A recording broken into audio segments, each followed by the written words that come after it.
we have derived the generic scalar transport equation. Today we will start looking at discretization of the equation to convert this into an algebraic equation on a structured grid, on a simple grid.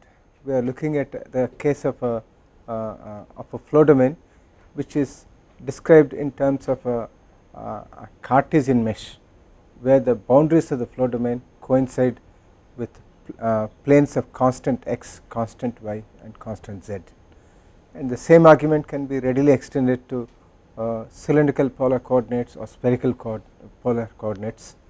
For example, for a flow through a cylinder or flow through an annulus or some heat transfer in a sphere and such cases. So we are looking at a case of a scalar transport equation, dou by dou t of rho phi plus dou by dou xj of rho uj phi equal to dou by dou xj of d phi, where d phi is the diffusivity for the phieth scalar, times the gradient dou phi by dou xj plus s phi, where s phi is the source term, this is the diffusion term, this is the advection term, and this is the accumulation term. So this is the general form of the equation that we want to solve, subject to either a Dirichlet condition that phi is a given value on a boundary, or for example dou phi by dou n equal to C2, or a linear combination or any other combination of this. So this is the problem that we have a domain which is, right now we are considering it to be a regular domain which can be fitted in x and y coordinates. For example, this boundary coincides with constant y, this boundary coincides with constant y, this boundary coincides with constant x, and this is constant x. So in such a case, we have said earlier that it is quite easy, trivial exercise to put a regular mesh in each of the coordinate direction with equal spacing for the case of simplicity, such that we have a spacing of delta x in the x direction and a spacing of delta y in the y direction. In such a case, each of these lines of constant x and constant y can be noted, can be given an index I and j. I is constant x lines, so this is I equal to 1 means this boundary 2, 3, 4 and 5, and j equal to 1 here is this 2, 3, 4, 5, in which case the x I yj corresponding to say point P here can be written as xi is equal to x naught plus I minus 1 times delta x, and yj is y naught plus j minus 1 times delta y, where x naught and y naught are the coordinates of this particular corner. So in this way we can identify the location of any point P which is at the intersection of line of constant x and constant y with the corresponding grid index I and j in this way, and we will refer to this point P at xi yj as P I comma j, or when there is no confusion we can also write it as P ij. Okay, so and in the three dimensions we will have one more index zk, where zk will be given by z naught plus k minus 1 times delta z. So when you have a simple flow domain which is bounded by lines of constant coordinate planes, then it is a trivial exercise to fit a uniform grid of a given delta x chosen properly, so that you can fit integral number of coordinate planes within that, and then accordingly you can find out, you can discretize the whole flow domain into tiles like this, and the objective would be to find the values of the variable at the intersection of these points, for example like P here and the Q may be R and so on. So if we want to do this, then on a structured grid like this, where every point here has 4 neighbors, 4 immediate neighbors in a 2-dimensional case, and 6 neighbors in the case of 3 dimensions, okay, then we can make use of finite difference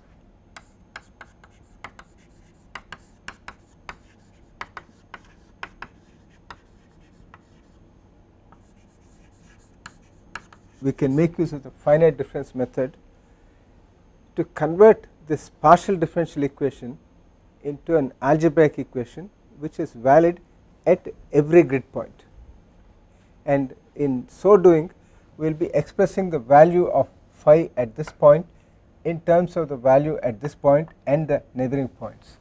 So by doing that systematically for all these points at which we want to have the value of phi, we will be able to convert this partial differential equation into a set of algebraic equations which can be written as A phi equal to B.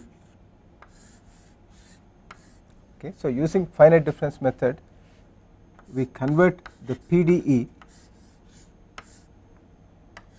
into an algebraic equation like this, and this can be solved using any number of methods. So the objective of the discretization of the equations, right now this is a continuous an equation expressed in terms of continuous variables, but in a CFD solution we seek the solution at discrete predetermined points, which are the points which are associated with the grid or the discretization of the flow domain, and we want to have the values of phi, which is the unknown variable here, at the intersection of this constant lines of coordinate planes. Okay. So in this sense, this PDE, which is expressed in terms of continuous variables, is expressed now in terms, is converted into an algebraic equation in which the unknowns are the values of phi at all those grid points at which we want to find the solution.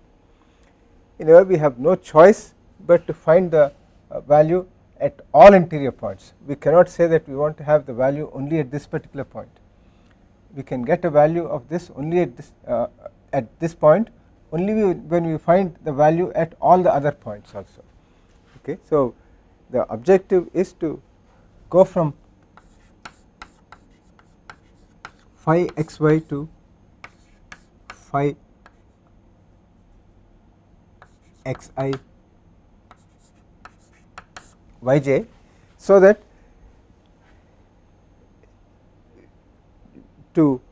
in order to find these values we need to solve only an algebraic equation, a set of algebraic equations, not a partial differential equation. Okay, so in order to do this we can make use of finite difference method, the finite difference method, to systematically replace each derivative by an equivalent to finite difference approximation. And so we need to see how we can find a finite difference approximation for a given derivative. Okay, so the idea is very simple. If you have phi of x, okay, so let us consider the case of one dimension, and we are looking at a function phi of x, and so phi of x plus delta x, that is the value of the function at a point which is slightly displaced from x, can be expressed in terms of the function at at x in the following way using the Taylor series approximation. We can write this as phi of x plus delta x as phi of x plus delta x times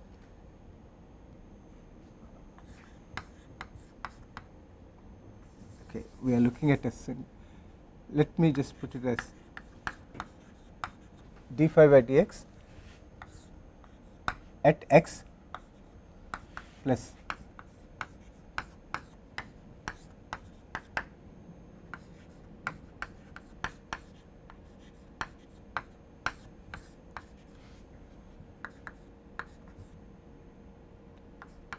delta x cubed by factorial 3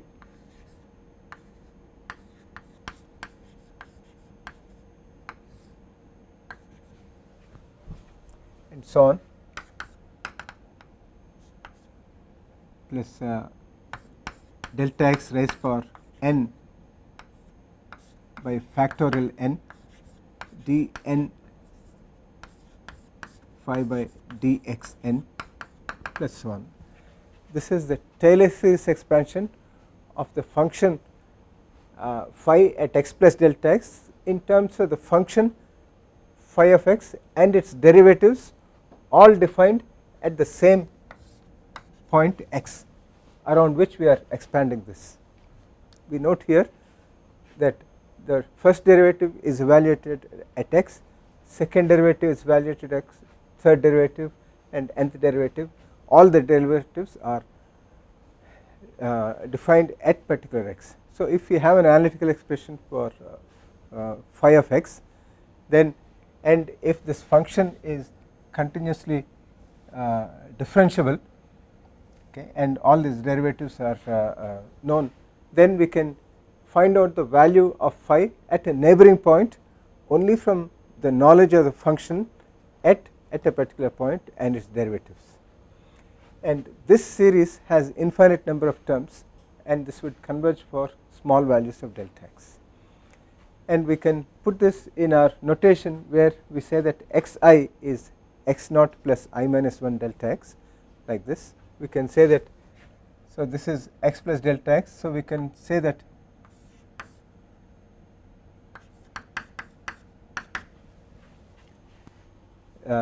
so if phi of x is phi of I, then x plus delta x, that is one grid point away, can be expressed as phi I plus 1 is equal to phi I plus delta x times factorial 1 at I plus delta x square by factorial 2 times d square phi by dx square at I plus delta x raised power n by factorial n dn phi by dxn evaluated at I, and so on, like this. Okay, so from this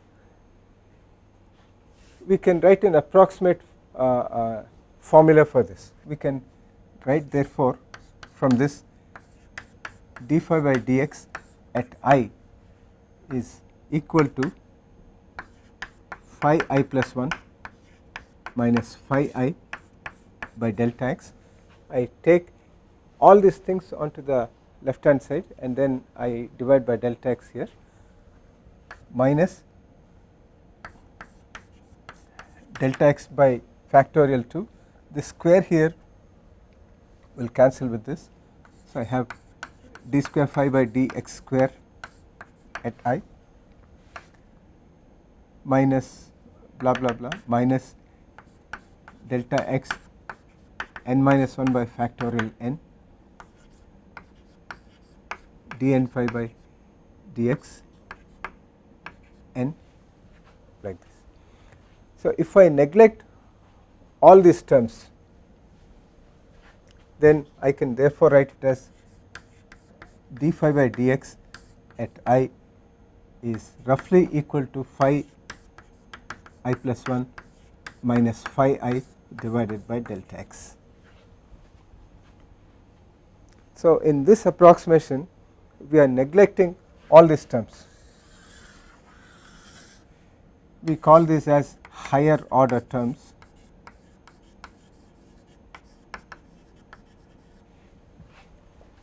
The idea being that when we do this expansion, if delta x is very small and phi x is a smooth function, then we can estimate the magnitude of each of these terms.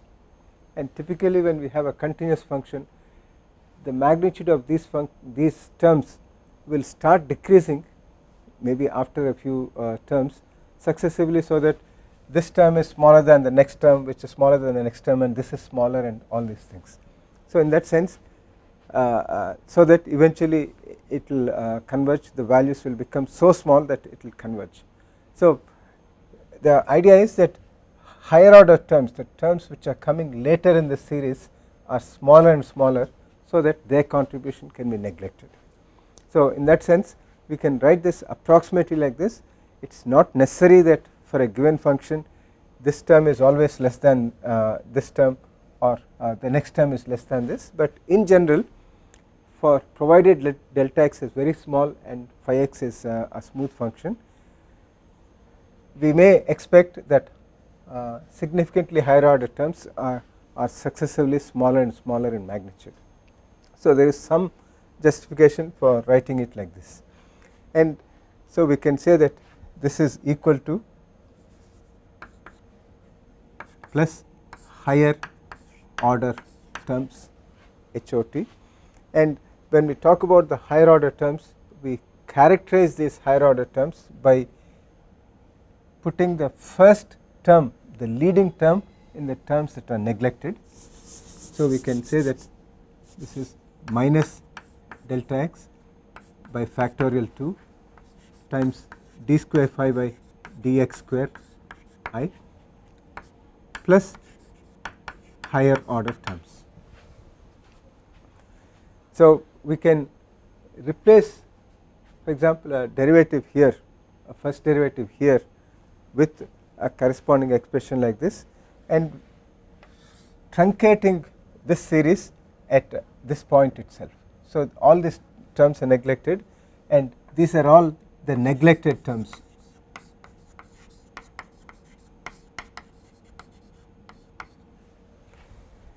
By convention, the approximation, the order of this approximation is designated by the power of the delta x of the leading term that appears in the leading term. Okay, so this is the leading term of the neglected terms, neglected series of terms, and in this term the derivative here is multiplied by delta x raised power 1. So this is called a first order approximation, and we can write d phi by dx at I as phi I plus 1 minus phi I by delta x plus terms of the order of delta x. Okay, so the power to which the delta x, the spacing or the distance from x that is considered, is this. So this is a first order approximation. We call this as a first order approximation for the first derivative.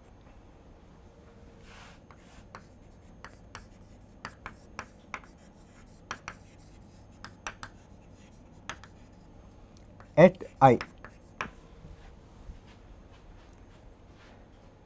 we can we can derive another expansion, another approximation for this by expanding not in terms of positive delta x. We can do it for a negative delta x.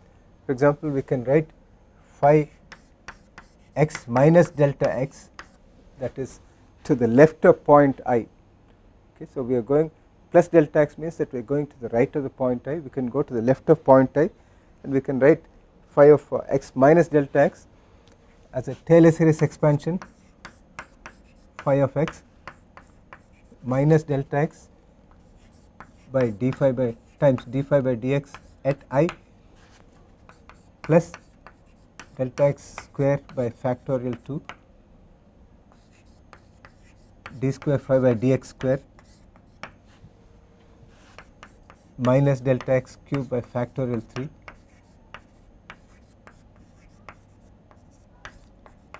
third derivative at I plus so on, and we can write a general expression in terms of minus 1 raised power n and all this. So wherever in this thing, wherever you have delta x, you put as minus delta x in order to get this approximation. Now we can write it, this x minus delta x is nothing but phi I minus 1 in a convention which is like this.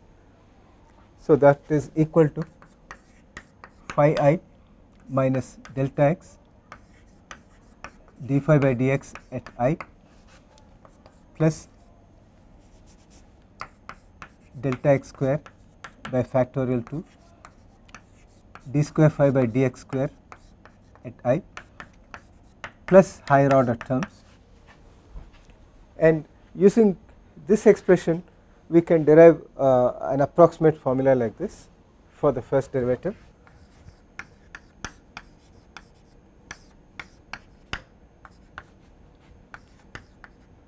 Phi I minus phi I minus 1 by delta x plus delta x by factorial 2 d square psi by dx square at I plus so on, plus higher order terms.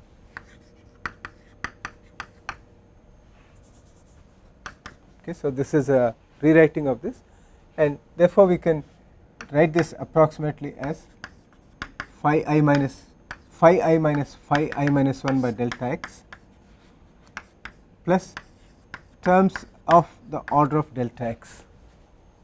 So this is again a formula for an approximation for d phi by dx at I.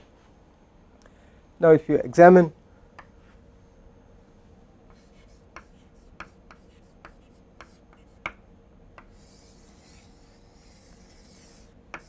this formula and this formula,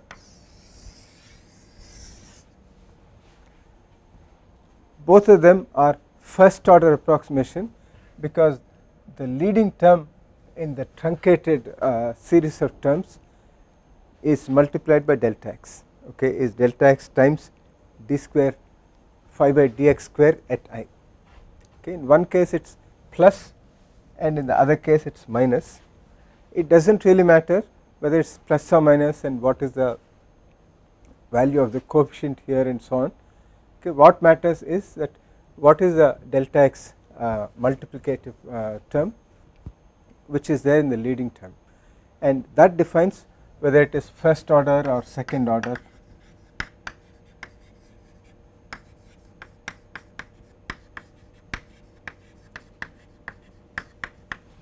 What we mean by first order or second order approximation is that the accuracy of this approximation depends linearly with respect to delta x in this formula, and if you have delta x square then it depends quadratically on that, so that if you were to reduce delta x by a factor of 2 then the error is expected to reduce also by a factor of 2, okay, now provided delta x is very small. If you have large delta x, it need not, there may be a number of terms which are increasing before you find the decrease later on. So it is for small delta x, the error between the true derivative, okay, and the error obtained from this formula here will decrease linearly as delta x is decreased in a first order approximation. Okay. So now we can combine the two expressions here. We can take this expression and this expression and add the two. Okay, we can subtract the two. We can subtract this from this to get a difference approximation. If we do this, then this is phi I plus 1 and phi I minus 1. So we can say that phi I plus 1 minus phi I minus 1. If you do this, then this and this cancels out and you have delta x d phi by dx at I minus delta x this. So when we subtract, this minus becomes plus, so we will have 2 delta x d phi by dx at I, and the next term here is delta x square by 2 factorial, and here it is delta x square by 2 factorial. So when you subtract this from this, they cancel out and you will have no second derivative here, but the third derivative will appear as plus 2 delta x whole cube by factorial 3, third derivative at I, plus so on like this. Okay, so using this we can write an approximation again for d phi by dx at I as phi I plus 1 minus phi I minus 1 by 2 delta x minus 2 delta x square, because this delta x and this delta x will cancel out, by factorial 2, third derivative of phi with respect to x at I plus higher order terms. Okay, now if you were to write it as a first order or second order like this, we can see that we can therefore write d phi by dx at I roughly as phi I plus 1 minus phi I minus 1 by 2 delta x plus terms of the order of delta x square, because the leading term in the truncated series here has a square term associated with delta x. Okay, so this is, therefore we call this as a second order approximation for the first derivative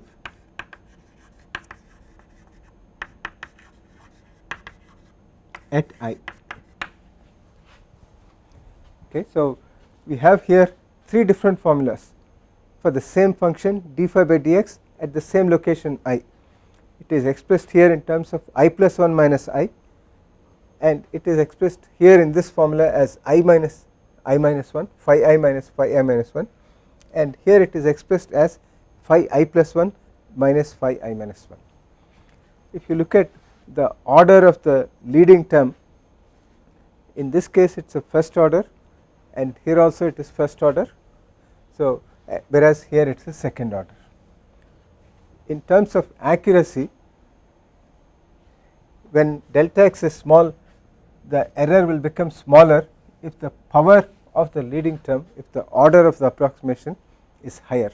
Therefore we expect this approximation to be lot better than either this or this. We expect both of them, both the first one and the second to be about equally approximate, whereas this is more accurate. And if we have an approximation which is third order, we expect that to be more accurate than the second order, but in all cases we are expecting delta x is very small and we are deviating only slightly from this, so that we can claim that successive terms are progressively smaller and smaller. Now when you look at this, what is the difference among these things? There is a clear difference. We are looking at a one dimensional case, so we are looking at x going like this, and this is a grid point I.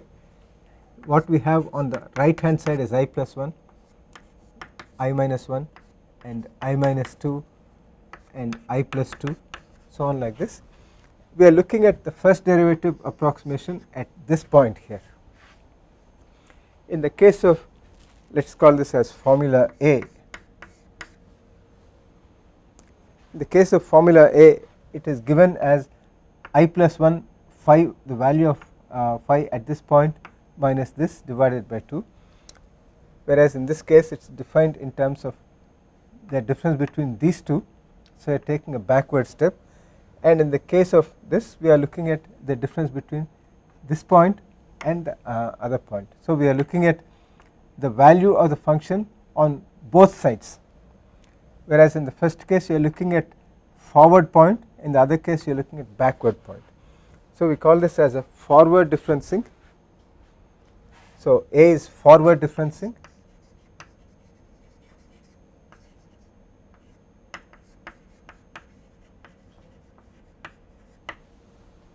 this is backward differencing,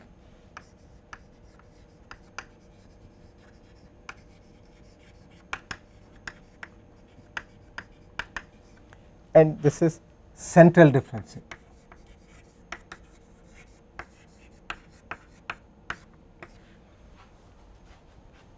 And we call either both the forward differencing and backward differencing as one-sided formula, because in both the cases only to one side of the point we take the functional values. So, it is to the left of this, and in the forward differencing it is to the right of this, whereas in a central differencing the value at a particular point is expressed in terms of points both to the left and to the right.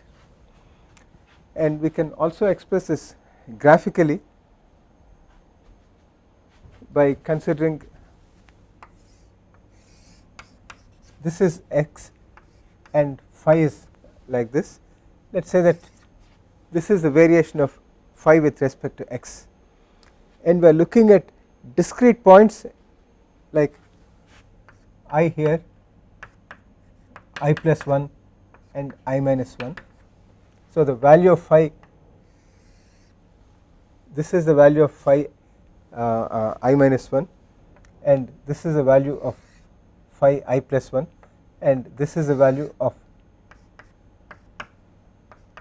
phi at I. And what we are interested in is not specifically the value of phi, but d phi by dx. So, we are looking at the slope, and the slope at this point is maybe something like this. Is a true slope. By expressing in terms of I plus 1 minus I by delta x, we are evaluating a slope of a line which is passing through these points. Okay, so, this is the slope that we are getting from the forward difference approximation. With the backward, we are taking the 2 points, the point I and I minus 1, we are joining by a line here, and then this is the slope of the line that we are approximating, that we are getting from the backward differencing. And in the case of forward differencing, we take point I minus 1 and I plus 1, we join the 2, and the slope of this line is what we are getting with central difference. And so, compared to the true slope here, we can see that the central one has a slope which more resembles this slope here than either the backward or the forward difference. Okay, but essentially what we are trying to do in this particular case is to estimate the slope of the line, which is what the first derivative d phi by dx is, using points to the left or points to the right in the case of forward differencing, or points to on either side of this. And in the case of first derivative, we are evaluating it just by drawing a line through these 2 points here.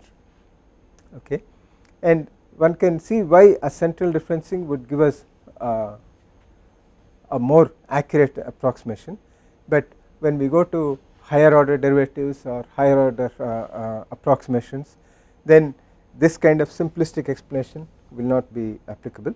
But for the simple case of first order, second order approximations for the first derivative at point I, this graphical interpretation is very useful. Okay, but one should look at the error in the leading term of the truncated set of terms to find out what is the error, and that qualifies that characterizes the quality of the approximation that we are making for the derivative. Okay, so now we have done for the first derivative, but in our equation we not only have first derivative, we also have second derivative. For example, when d is constant, this becomes d square phi by dxj dxj, and since j is a repeated index, we will have d square phi by this term here will be d square phi by dx square plus d square phi by dy square plus d square phi by dz square. Okay. So, there are second derivatives. What can we apply this method for a second derivative? We can do that. For a second derivative, the approximation that we can make is very similar. We can take for a second derivative as the first derivative of the first derivative. For example, we can say that a second derivative d square phi by dx square as d by dx of d phi by dx, and we can write the derivatives here, and we can evaluate it like this. Let us say that we have in our unidirectional coordinate x equal to 0 to x varying in this direction, we have I here, I plus 1, I minus 1, I plus 2 and I minus 2 and so on like this. We are interested in evaluating the second derivative at point I. So, we can evaluate this like this, and now we are looking at a first derivative of this function. Let us call this as f here. So, we can write this as df by dx at I. We can make use of, for example, forward differencing. For this, we can say that f of I plus 1 minus f of I divided by delta x. We can write it roughly like this, where f itself is d phi by dx. So, we can write this as d phi by dx at I plus 1 minus d phi by dx at I divided by delta x. Now, we know how we can write this. We can again make use of forward differencing for this, and we can say that this is equal to phi I plus 2 minus phi I plus 1 by delta x, and the forward difference approximation for this as phi I plus 1 minus phi I by delta x, this whole thing divided by delta x. Okay. So, since we are in the fortunate position of delta x being the same, we can write this as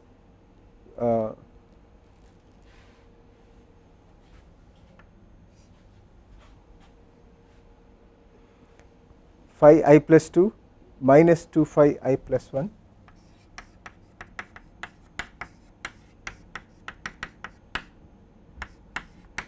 plus phi I divided by delta x square. So, this is one approximation for d square phi by dx square at I. Okay. Now, this here we can also make use of backward differences, and we can write using that method as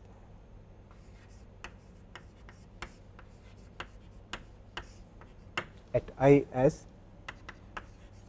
d by dx of f, where f is I here, and we can use backward differencing. We can write this as f I minus f I minus 1 by delta x, and f I is therefore d phi by dx at I using backward differences will be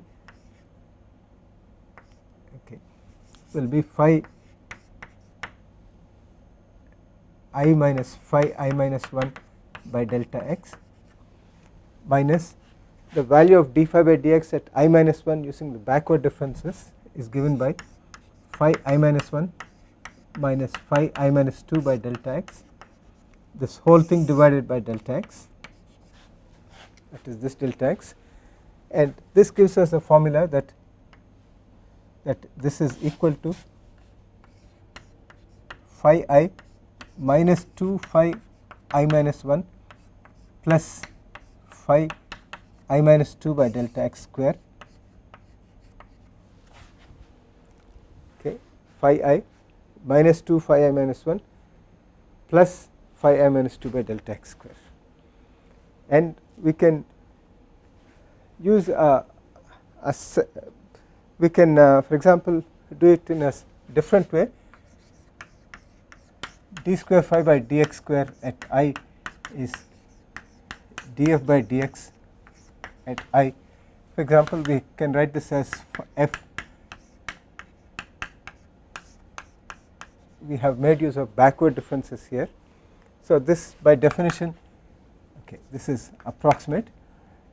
This is by definition d phi by dx at I minus d phi by dx at I minus 1 by delta x, and at this stage we can choose to make forward difference approximation for this. So we can write this as phi I plus 1 minus phi I by delta x, that is forward difference approximation here, and here we can make use of again forward difference approximation minus phi I minus phi I minus 1 by delta x divided by delta x square. Okay, so this will give us phi I plus 1 minus 2 phi I plus phi I minus 1 by delta x square. Okay, so again we have three formulae for the same d square phi by dx square at I being given by this formula here, which is, we will slightly write it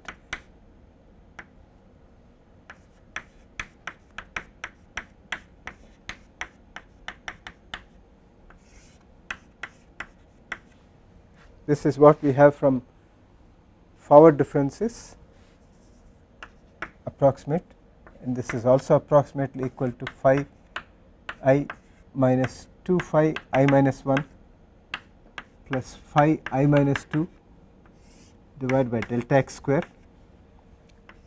and d square phi by dx square using the final formula is phi I minus 1 minus 2 phi I plus phi I plus 1 by delta x square. So we have three formulae. So the second derivative at I is being given in the first one in terms of I plus 1 and I plus 2. So it is all coming from these 3 points, and in the second case it is coming from I minus 1 and I minus 2, it is coming from these 3 points. In the third case it is coming from I minus 1, I and I plus 1, so it is coming from these two. So this is the central differencing, this is backward differencing, and this is forward differencing. Okay. And what will be the accuracy of the approximation? We can derive it systematically by Taylor series expansion. We will see how it can be done, but we can say that this will be typically first order accurate, whereas this will be a second order accurate expression. Okay, so we have a second order accurate expression for central scheme using 3 points, the midpoint and the 2 neighboring points on either side, and 3 points going one way is the backward differencing, which is first order. 3 points going the other way in the positive x direction is a forward differencing going in this. Which of these 3 is correct? All the 3 are approximate. Okay. One can say if delta x is small, then the central differencing is more accurate than the other 2 approximations, whereas the other 2 approximations are equally approximate, in the sense that if you reduce the delta x by a factor of 2, the error is expected to reduce by a factor of 2 for small values of delta x. Okay. Now which of them is useful? Obviously we would like to have an approximation which is more accurate than the one which is possibly less accurate. Okay. But each of them has got its own use. For example, if you are looking at a one dimensional domain, we have seen the case of Couette flow where we are looking at a domain which is going from the bottom wall which is stationary and the top wall which is moving at a velocity u top. Okay. And you had an equation which had to be discretized over this. Then you need to write, for example, if you had to write the second derivative approximation for this point, this point, this point, these points, then for all these interior points we can make use of I plus 1 and I minus 1, because here the two neighboring points will be this and here the two neighboring points will be this, like this. And when you come to the extreme point here, one may not be able to use all the three values. For example, here if you are looking at you may still be able to do this, but if you are looking at a point which is here and if that happens to be a point which you need to evaluate, then you can't write a finite central difference approximation for these two, because this is going beyond the boundary. So typically at the boundaries, if you want to have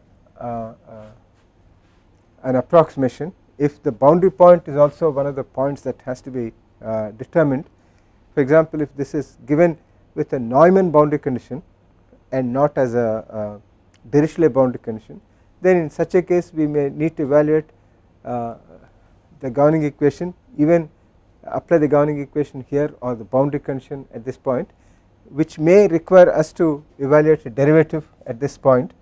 At that point, under those conditions, we may not be able to write a central difference formula for the boundary point, because central difference formula requires you to have a point on either side of the point at which we are writing the finite difference approximation. So since we are already at one edge, we cannot find a point which is on the other side. Okay. So in such a case we may not be able to use a central difference approximation. We will have to use either a forward difference or a backward difference. For example, if you are looking at a derivative here, then we cannot use a forward differencing, because forward differencing points would be out of the domain. We have to use a backward difference approximation here. And similarly, if you want to get a derivative here, then we cannot use backward differencing or central differencing, we have to make use of a forward differencing formula. Now why do we want to have to evaluate the derivatives here? As I mentioned, it may be as part of the boundary condition, or it may be that you have got the velocities here and you want to find the shear stress. So we know that shear stress in this particular case is mu du by dy. Okay. And we want to find out the shear stress at this wall and at this wall. So we have to evaluate shear stress at y equal to 0. Okay. And similarly we may want to evaluate mu du by dy at y equal to h. So this is bottom wall and this is top wall. So we are forced to evaluate du by dy at y equal to 0. So how can we define the value here? We cannot make use of the central difference formula, because that would mean we need to have value point here and here. So we will have to make use of forward differencing approximation for the first derivative at y equal to 0 in order to get the shear stress from computed velocity distribution for the bottom wall. Similarly, at the top wall we need to make use of a backward differencing formula in order to get an expression for du by dy. So typically at the edges, at the boundary edges, we will have to evaluate the derivatives. Okay. Derivatives using one-sided formulas. So both these things are one-sided formulas.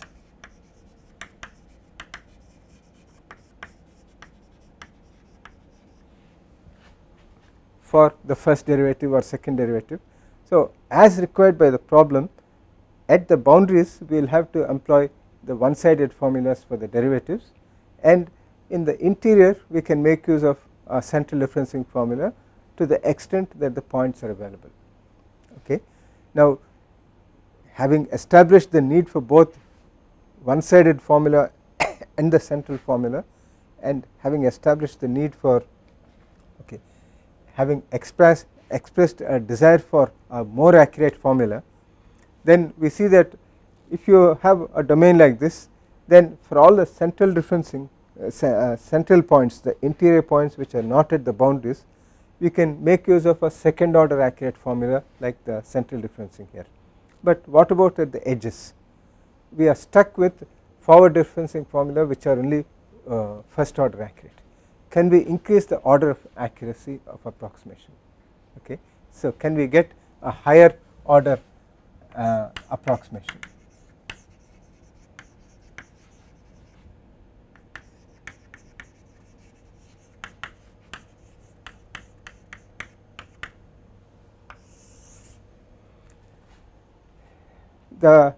The straight answer is yes. In fact, it is possible to get for any derivative any order of approximation, provided we take enough number of points. So, if you have for a first derivative, typically you need 2 points in order to get you need the point and then the immediate forward point or the backward point to get a one sided formula which is first order accurate. If you want to have a second order accurate formula which is one sided, you need to take one more point. So, if you are looking at a forward differencing second order accurate formula for a first derivative, so that is d phi by dx at I expressed in terms of I plus 1, I plus 2 and so on, you need to have 3 points, that is the value of phi at I plus 1 and I plus 2. If you take one more point, that is if you express your first derivative in terms of I plus 1, I plus 2, I plus 3, that is 4 points, then you get a third order accurate formula for a first derivative. Now, if you increase the order of the derivative, if you are looking at a second derivative, then you have to pay the penalty of having one more point in order to get the same accuracy. So, that is if you want to have a second order accurate expression for a second derivative using one sided formula, you need to have 4 points. Okay, so, that is I plus 1, I plus 2, I plus 3 and so on. So, whereas with the central difference formula, it is sufficient to take 1 point on this side, 1 point to the left and 1 point to the right to get a second derivative second order accurate approximation for a second derivative. So, typically if P is the order of derivative,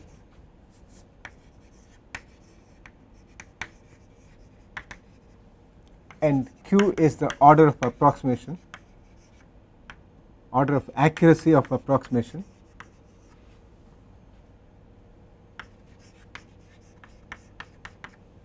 then and if n is the number of points in the finite difference formula, then n is equal to p plus q for a one sided formula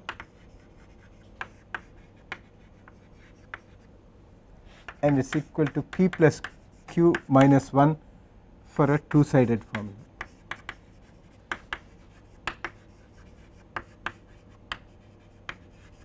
Okay, when we say two sided, for a central differencing formula.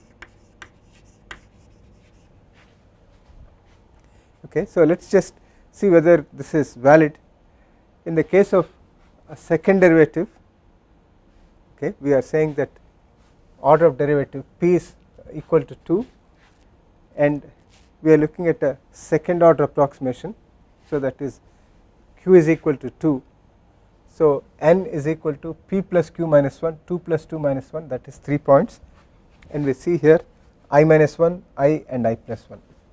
So, this thing is correct, and when you look at this here, we have claimed that these are first order accurate approximations. So, this is again a second derivative, p is equal to 2 and n is equal to 3, we have I plus 1, I plus 2, or I minus 1, I minus 3. So that is 3 here. So n is 3, p is 2, q is equal to therefore 1. So that is why we get a first order accurate formula. And we have also seen for a first derivative and so on, this formula is valid on a uniform grid for any order of accuracy of approximation and any derivative.